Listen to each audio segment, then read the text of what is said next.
Prezado candidato, vamos dar continuidade agora nesta aula. Nós vamos falar da reavaliação obrigatória e vamos também comentar com os senhores um pouquinho da reavaliação facultativa. Dá uma olhadinha para a sua tela. Falou revogação obrigatória, o senhor vai pensar no quê? Artigo 39. Reavaliação obrigatória, artigo 39. Acompanhe comigo. Os órgãos e entidades públicas deverão proceder à reavaliação das informações classificadas como ultrasecretas e secretas no prazo máximo de 2 anos, contados do termo inicial de vigência desta lei. Primeira coisa, olha o que está de vermelho. Qual tipo de informação será reavaliada de forma obrigatória, senhores? Informações ultrasecretas e informações secretas. Se aparecer na sua prova, reavaliação obrigatória de informação reservada, pessoal ou pública, essa resposta é errada. Segundo, qual é o prazo para fazer essa reavaliação? Olha aí de verde, prazo máximo de 2 anos.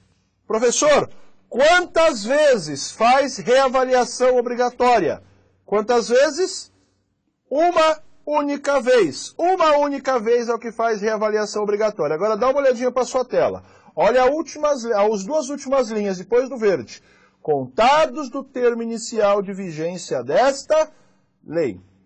Então dá uma olhadinha aí, senhores. A vigência da Lei de Acesso, para saber a vigência, o senhor deve olhar para o artigo 47 da Lei de Acesso à Informação. A nossa Lei 12.527, ela foi publicada no Diário Oficial no dia 18 de 11 de 2011. 18 de novembro de 2011. E o artigo 41 traz um prazo de 180 dias para que ela passe ou inicie a produzir os seus efeitos. Dá uma olhadinha.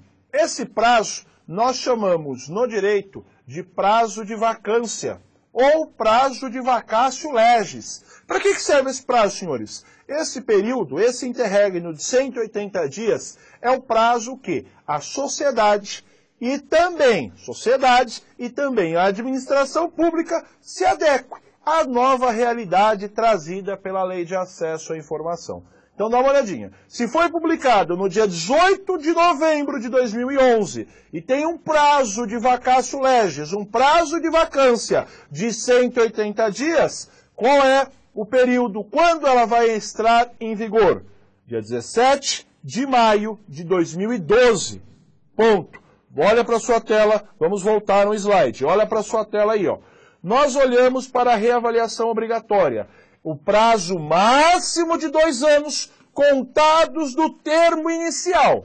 Se o termo inicial é 17 de maio de 2012, vamos contar 2 anos.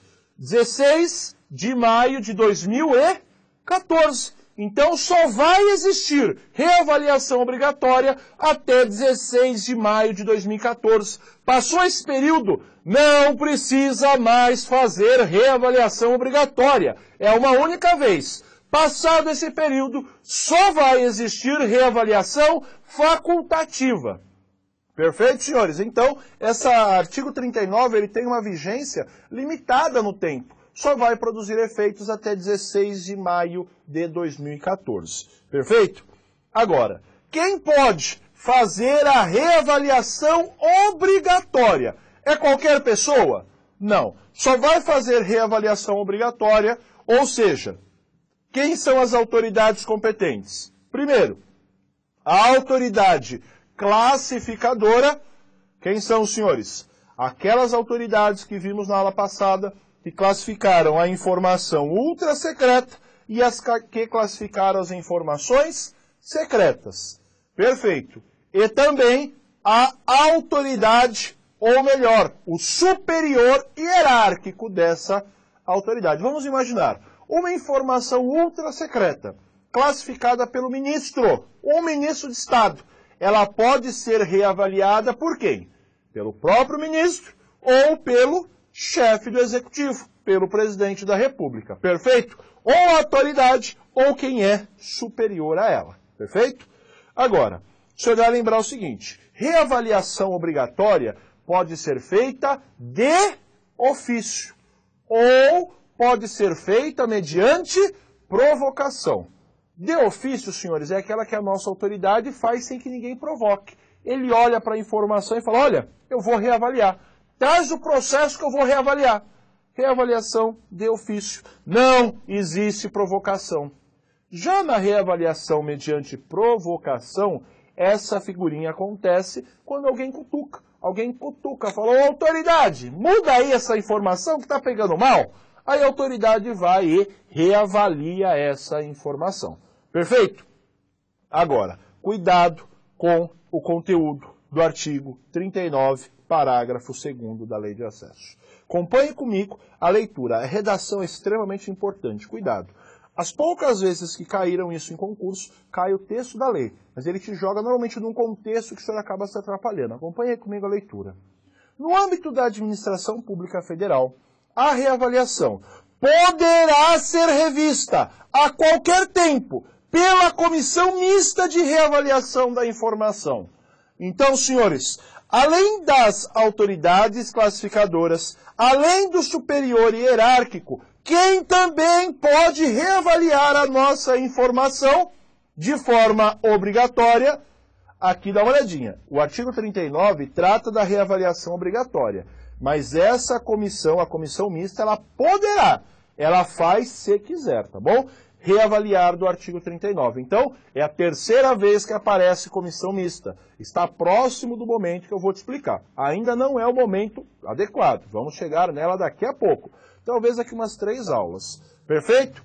Tranquilo? Então, guarde essa informação com carinho. Agora, pensa comigo. Estamos no Brasil, senhores. O senhor acha que todas as autoridades vão lembrar de reavaliar as informações de forma obrigatória? Muitas vão esquecer. Se esquecer, ou seja, se não fizer reavaliação obrigatória no momento adequado, o que vai acontecer? 39, parágrafo 4º. Acompanhe comigo. Se não reavaliou de forma obrigatória no momento oportuno, o que vai acontecer? Acompanhe comigo. As informações classificadas como ultra secretas e secretas, não reavaliadas no prazo, previstas no caput, serão consideradas automaticamente de acesso público. Então, as informações secretas e as ultrasecretas não reavaliadas vão se tornar de acesso público. Aqueles que não sabem, a palavra caput, ela vem do latim, significa cabeça. É a cabeça do artigo. Deixa eu ver, artigo, número. Aquela primeira parte, artigo 39 no nosso caso, a primeira parte é o caput, é a cabeça do artigo. Perfeito, senhores? Tudo em paz? É isso que o senhor precisa relembrar de reavaliação obrigatória. Agora nós vamos falar da reavaliação facultativa. Quando falamos da reavaliação facultativa, o senhor vai lembrar o seguinte. Primeiro, qual é o objetivo? Para que serve reavaliação facultativa? Primeiro objetivo, desclassificar uma informação. Segundo objetivo, reduzir o prazo de sigilo. Então, quando falamos na figura do desclassificar, o que é isso? Desclassificar é você tirar de uma classe e passar para outra classe. Quando falamos em reduzir o prazo, significa diminuir o prazo. Diminui. Agora, dá uma olhadinha. Você pode ampliar o prazo? Não pode ampliar, você só pode reduzir. Ampliar é vedado. Segunda coisa, quem é a autoridade competente para fazer a reavaliação facultativa? Primeiro, a autoridade classificadora. Quem classifica pode reavaliar. Então, se você fez a decisão, você tem competência para refazer, para reavaliar os seus próprios atos. E por último, superior hierárquico. O superior hierárquico dessa pessoa também pode efetivamente reavaliar essa informação. Perfeito, senhores? Como pode ser feito? Acompanhem na sua tela. Como pode ser feito? De ofício ou mediante provocação. Já te expliquei as duas quando eu falei de revogação obrigatória. Então é o mesmo raciocínio na facultativa, sem que ninguém provoque, de ofício, ou mediante provocação também. Perfeito? Agora, senhores, para que as nossas autoridades promovam a reavaliação facultativa, ela deve, primeiro, verificar a permanência dos motivos de sigilo e ainda a possibilidade de dano em decorrência do acesso ou da divulgação. Como é que vai funcionar isso? Ele vai olhar para a informação, olha para a informação e pergunta: se eu alterar a sua classificação, se eu mudar a sua classificação para outra, isso vai trazer problema, vai trazer dano? Vai ou não? Se trouxer dano, ele não mexe. Se não for trazer dano, aí ele pode mudar. Além disso, ele tem que verificar a pertinência de permanecer classificada daquela forma. Ele pode alterar? Pode, desde que mantenha a proteção a essa informação. Então esse é o objetivo da reavaliação facultativa. Professor, quantas vezes pode reavaliar de forma facultativa? Não tem prazo, não tem limites, porque o próprio nome fala reavaliação facultativa. Quantas vezes? Quantas vezes você achar necessário. Perfeito, senhores? Tranquilinho até aqui? Agora dá uma olhadinha nessa observação para o senhor do artigo 29, parágrafo 3º. Na hipótese, acompanhe comigo na leitura da sua tela, na hipótese da redução do prazo de sigilo de informação, o novo prazo de restrição manterá como termo inicial a data da sua produção. Perfeito, senhores? Então volta aqui, ó. A informação classificada pode ser objeto de alteração? Pode. Reavaliação facultativa. Professor, qual tipo de informação? Todas elas, ultra secreta, secreta ou reservada. Pode alterar, pode reduzir? Pode reduzir. Entretanto, vamos imaginar que ela foi alterada aqui, ó, uma suposição, foi alterada no dia 1º de janeiro de 2014, foi o dia que foi produzida. Ele reavalia 4 vezes essa informação, todas elas reduzindo o prazo. Qual é o marco inicial? Da onde vai ser contado os prazos de definição, os prazos de proteção dessa informação? Aqui, ó. 1º de janeiro de 2014. Então, sempre do mesmo marco é quando ele vai utilizar essa figurinha. Perfeito até aqui? Tranquilo, senhores? Então, beleza. Vamos avançar. Agora, dá uma olhadinha. Quando você pede para a nossa autoridade, mudar a classificação de uma informação, o que é isso? Nós falamos que isso é um requerimento contendo um pedido de desclassificação. Você vai falar o seguinte, ó, autoridade, eu estou pedindo para você para que desclassifique essa informação. Por exemplo, tire do ultra secreto e coloque no secreto. Ou tire de um lugar e coloque em outro. A nossa autoridade é obrigada a aceitar esse pedido? Não é. Nesse caso, a autoridade poderá deferir o pedido, concorda e desclassifica. Ou ela pode indeferir o pedido. Se ela indeferir o pedido, o que o senhor vai falar? Artigo 17 da Lei de Acesso. Nesse caso, se indeferir o pedido, cabe um recurso. Dá uma olhadinha na sua tela. Quais são os recursos que cabem? E ó, olha aí o que está de verde na sua tela. Você deve seguir a ordem que está elencada aqui, nessa ordem respectivamente. O primeiro recurso, ele vai ser endereçado para quem? Para a autoridade hierarquicamente superior. O senhor pediu para alguém e essa pessoa indeferiu. Se essa pessoa indeferiu, o senhor vai olhar para quem é o superior hierárquico dele e vai mandar o recurso pedindo a desclassificação da informação. Se a nossa autoridade hierarquicamente superior indeferiu, para quem o senhor vai mandar? Para o ministro de Estado que toma conta daquela área, que toma conta daquela pasta, se toma conta daquela situação, daquele assunto. E se o ministro indeferiu, para quem vai o recurso, senhores? Para a comissão mista de reavaliação da informação. Agora, A comissão mista, olha a última linha, só vai falar das informações secretas e só vai falar das informações ultra-secretas. Perfeito até aqui? Tudo em paz, senhores? Então, nesse caso, deve seguir a ordem. A comissão mista é a 4ª vez que ela aparece nas nossas aulas. Vai mais para frente, não é agora ainda que eu vou te falar. Quando eu falar, eu falo, vamos falar da comissão. Aí eu junto tudo para os senhores, beleza? Tudo em paz, senhores? Tão tranquilo? Gostando aí das nossas aulas? Então, beleza, continue estudando aí. Lei de acesso é bola cheia para sua prova, pode ter certeza que vai cair. Agora, vamos mudar de assunto. Vamos falar daquele capítulo que a lei de acesso chama de responsabilidade. Segundo a lei de acesso, nós temos 3 esferas, 3 situações em que pode ensejar a responsabilidade. Primeira, a responsabilidade administrativa. Dá uma olhadinha na sua tela. Responsabilidade administrativa. Segundo, a responsabilidade do particular. E a terceira é a responsabilidade civil do Estado. Como é que nós vamos fazer? Vamos estudar uma por uma na sua prova. Vamos estudar uma por uma, focado na sua prova. Agora, dá uma olhadinha. Das 3, senhores, a que mais aparece nas provas é a responsabilidade administrativa. Ela bomba. Lembra que eu te falei na primeira aula? Eu falei para o senhor, olha, vai chegar o momento que eu vou te falar da responsabilidade administrativa. E o senhor vai prestar o máximo de atenção? Pois então, este é o momento. Então, acompanhe comigo. Primeira, responsabilidade administrativa. Estamos diante do artigo 32 da Lei de Acesso à Informação. Acompanhe comigo a leitura do conteúdo do caput do artigo 32. Constitui-se condutas ilícitas que ensejam responsabilidade do agente público ou militar.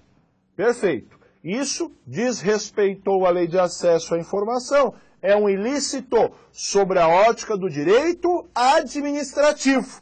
Então, essa pessoa vai ter responsabilidade. Agora, agentes públicos ou militares. Quem é o agente público, senhores? O agente público é todo aquele servidor civil. Ô, professor, não ajuda nada. Agente público é todo servidor que não é civil.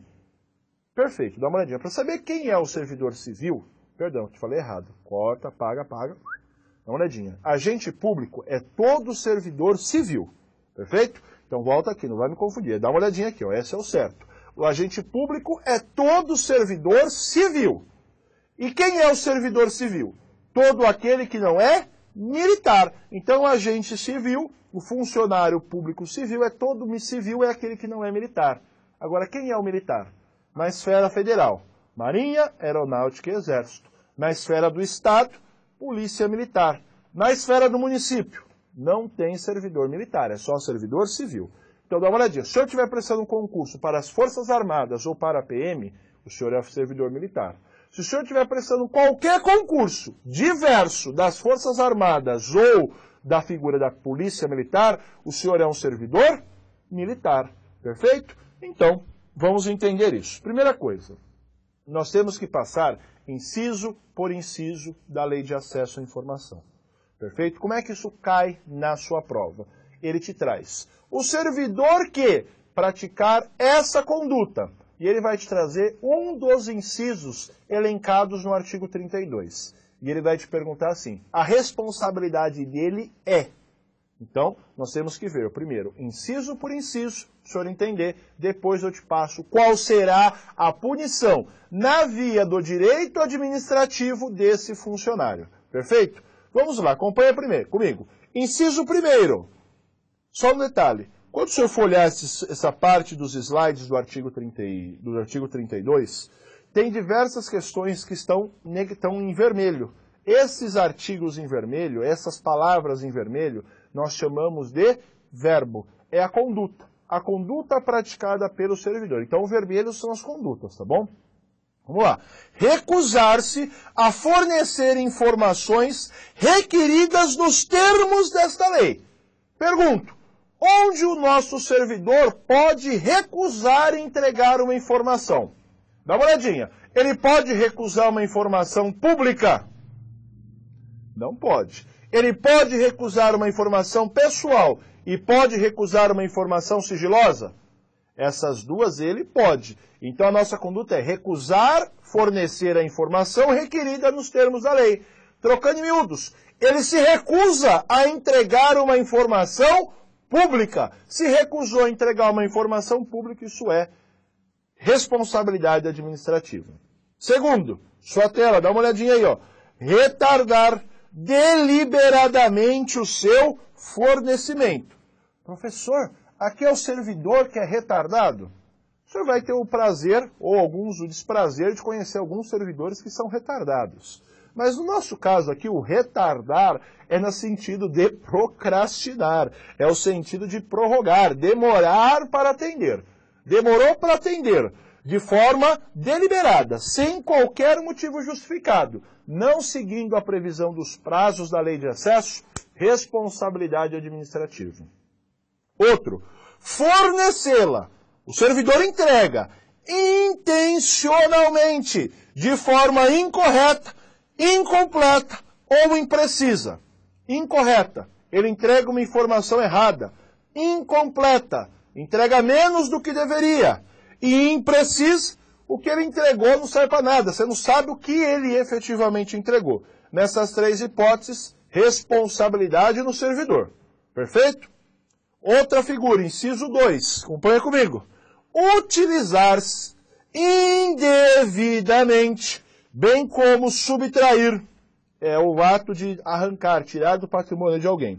Destruir, inutilizar, desfigurar, alterar ou ocultar, total ou parcialmente, informação que se encontre sob sua guarda ou que tenha acesso ao conhecimento em razão das atribuições de seu cargo, emprego ou função pública.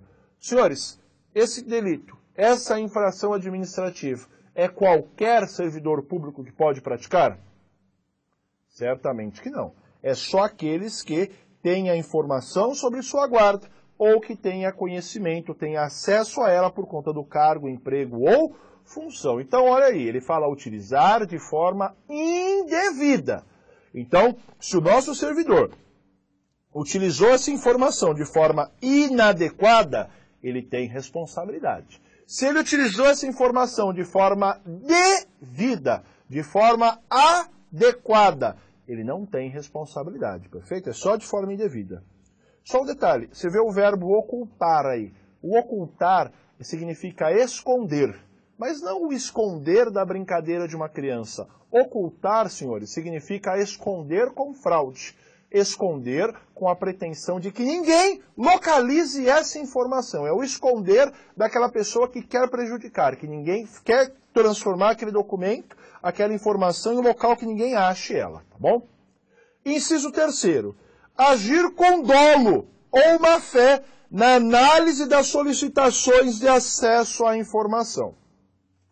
O dolo é a vontade livre e consciente de causar um prejuízo, de causar um mal, de trazer algum empecilho. A má-fé é o oposto da boa-fé. Ele vem com o sentido de efetivamente fazer o quê? Prejudicar aí o interesse alheio. Então ele vai analisar a solicitação de acesso, vai analisar o pedido de acesso à informação. E quando ele analisa esse pedido, ele está agindo com vontades distorcidas, com vontades, com ânimos diferentes de causar prejuízo. Inciso 4º. Dá uma olhadinha aí, ó. Divulgar ou permitir a divulgação, ou acessar ou permitir o acesso indevido à informação sigilosa e pessoal. Primeiro, divulgar e acessar. O divulgar é você pegar e passar para outro. O acessar, senhores, dá uma olhadinha aí. O acessar é você fazer o quê? Você efetivamente olhar para aquela informação, olhar o conteúdo. Dá uma olhadinha aqui para a gente. Quando falamos na figura do permitir a divulgação ou permitir o acesso, está incutido dentro dela essa situação. O servidor diminui a barreira de proteção e ao diminuir a barreira de proteção, ele permite que um terceiro divulgue essa informação. Então ele diminui a barreira de proteção, alguém invade, alguém pega a informação e divulga. permitir o acesso, ele diminui a barreira de proteção para que alguém acesse essa informação. Agora, dá uma olhadinha na sua tela. Azul, olha o que está de azul. Ele deve fazer isso de forma indevida. Se for de forma devida, ele tem responsabilidade? Nenhuma. Agora, só vale para informação sigilosa e só vale para informação pessoal. Olha que interessante. Informação pessoal e sigilosa não é aquela que vigora o sigilo como exceção?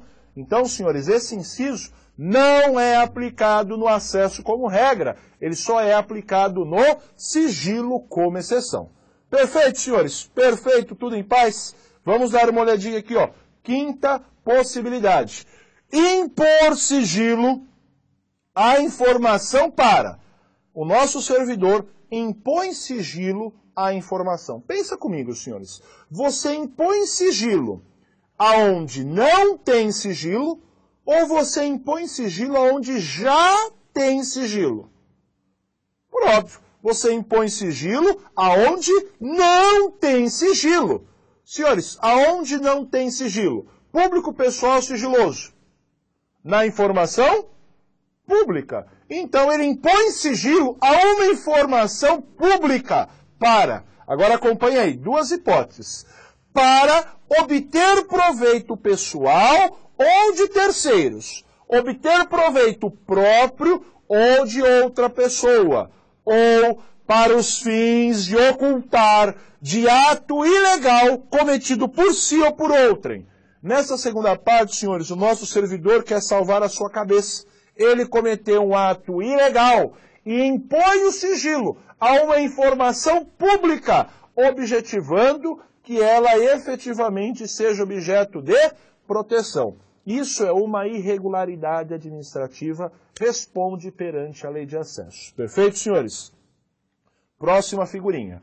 Ocultar da revisão da autoridade superior competente informações sigilosas para, primeiro, beneficiar-se a si ou a outrem, ou para trazer prejuízo de terceiro. O ocultar, o senhor já sabe, é o esconder com fraude. Segundo, só vale para informação sigilosa isso aqui. Ou seja, pessoal e público isso não vale. E o objetivo dele é trazer qualquer benefício, qualquer proveito para si ou para outrem, ou trazer um prejuízo. Tanto faz. Perfeito, senhores? Só mais duas hipóteses aqui para acabar esse bloco. Acompanhe aí comigo. Destruir ou subtrair. O verbo destruir significa fazer com que algo desapareça. Destruir significa levar a coisa ao desaparecimento. E o subtrair é o mesmo verbo que aparece no crime de furto, no crime de roubo. Subtrair é você retirar o bem da propriedade ou da posse de alguém. Então, destruir ou subtrair, por qualquer meio, documentos concernentes a possíveis violações de direitos humanos por parte de agentes do Estado. Então, senhores, o objetivo do nosso funcionário é destruir ou subtrair possível documento comprobatório, que tem provas de possível violação de direitos humanos, sendo que essa violação foi praticada por funcionários públicos. Perfeito? Agora, última hipótese. Dá uma olhadinha nisso. O artigo 7º, parágrafo 4º da Lei de Acesso, ainda traz uma hipótese de responsabilidade. Se o senhor lesse só o 32, o senhor vai passar batido por isso. Tem que ler também o parágrafo 4º do artigo 7º. Olha o que ele fala. O funcionário não fundamentar a decisão de negativa de acesso às informações objeto de pedidos formulados aos órgãos e entidades competentes. Quando o senhor faz um pedido de acesso à informação, nós já vamos estudar isso daqui a pouquinho. Você faz um pedido de acesso à informação, o Estado pode negar acesso. Ele não te entrega. Pode negar, professor? Pode, desde que motive, desde que fundamente. É uma previsão genérica que vem elencada no artigo 93 da nossa Constituição. Todos os atos devem ser motivados, sob pena de nulidade. Se não motivar, é nulo. E nesse caso, na lei de acesso, ele negou acesso e não motivou, não fundamentou, responsabilidade no servidor. Responsabilidade administrativa. Perfeito, senhores? Na nossa próxima aula, nós vamos falar da responsabilidade administrativa para o servidor civil e também da responsabilidade administrativa para o servidor militar. Não confunda um com o outro. Perfeito, senhores? Um abraço, até o próximo encontro.